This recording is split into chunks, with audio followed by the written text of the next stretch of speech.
Bond here. I'm just here to update, I guess, about the process thus far. We've done a presentation, give brief context of like history and whatnot, kind of pointed out a few things that we had overlooked in terms of the history, locations and spread of pan flute and whatnot. So I guess I'm still having a really hard time with air on like anything from our G flat, F area onward, the bigger tubes. These tubes I can get a sound out of like the first 5 pretty well, but everything after that's still a little sketchy. In terms of building, you've seen our frustrations. I'm just happy they're built. They turned out really well, actually. I'm happy. So initially we hadn't put this bar here. The reason we put a piece of wood across was that there was, you would pick it up and it was just kind of flopping around a bit. Now it doesn't flex at all. Well, it flexes a little bit. You really gotta force it. I don't want to break it, but I mean, I'm pressing pretty hard and they're not breaking. And if it does break, I mean, there's hot glue. You can just re-glue whatever wherever it breaks. Also, note on the sanding, because I did not record the sanding, we had initially to deburr, just get the sharp bits off the top.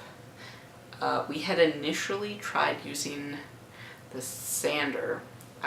This is after we had already cut them, so they were already done on the inside from the tool on the cutter. We went to get the outsides nice, and we tried using a sander on a couple of the tubes, and it made them worse. I would not suggest using a sander. So if you just take some sandpaper and kind of scuff away at it a little bit. Oops. Sandpaper, and you just take a smaller piece than this, I guess. You just kind of like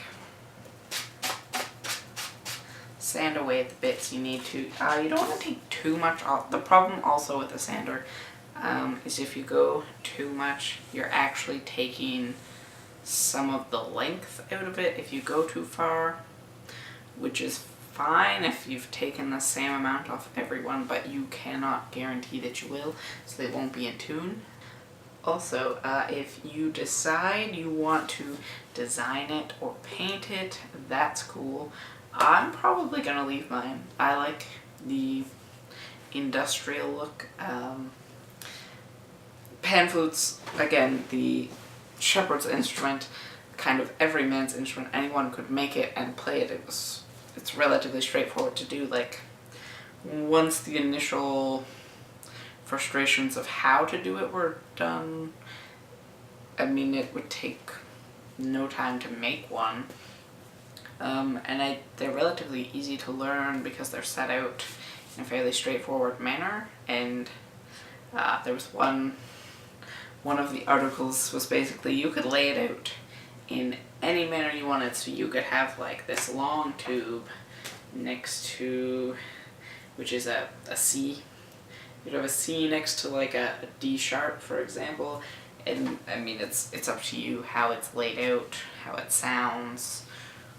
I mean, you could put it in a pentatonic. Some people just throw them together willy-nilly and see what happens. It makes me a little uncomfortable as a Western trained musician. But I mean, that's not what it's about. I mean, the whole point is to learn it in a way that's not similar. I haven't started learning a song yet. I'm still having a hard time, again, grasping anything aside from these 5 notes regularly. On a good day I can get like these 4 as well as those 5.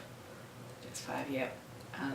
These 4 just don't seem to happen for some reason.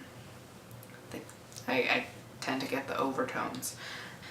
We do have pitches, notes written on, so like I know what notes they are, so I could learn it in the Western style and read notation. There really is no standard way to learning pan flute.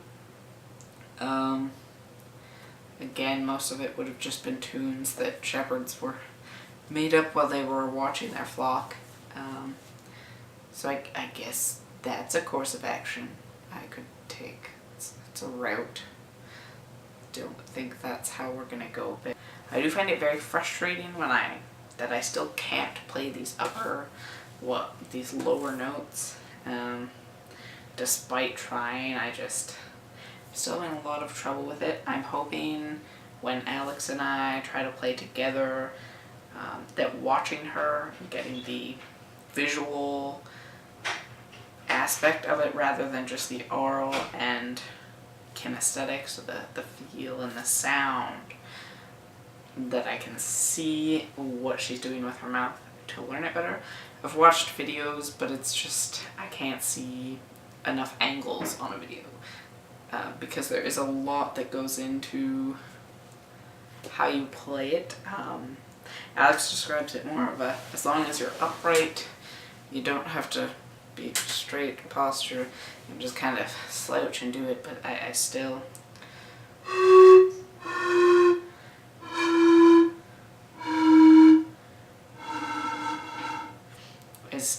have trouble with these ones.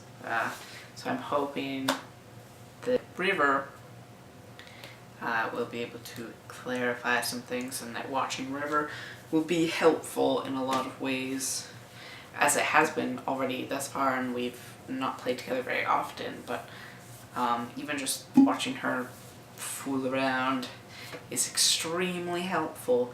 She's not a tradition bearer, she's never played pan flute before, but she gets the concept a lot better than I am. It's just really hard. I'm having a really hard time with it, whereas I feel like had I maybe played flute before, might be at a slight advantage. It's okay, it's a learning curve. That's the whole point, is to learn it. April Fools will have something for you. Hopefully April Fools will have something for you. Until then, have great day, evening, morning, middle of the night.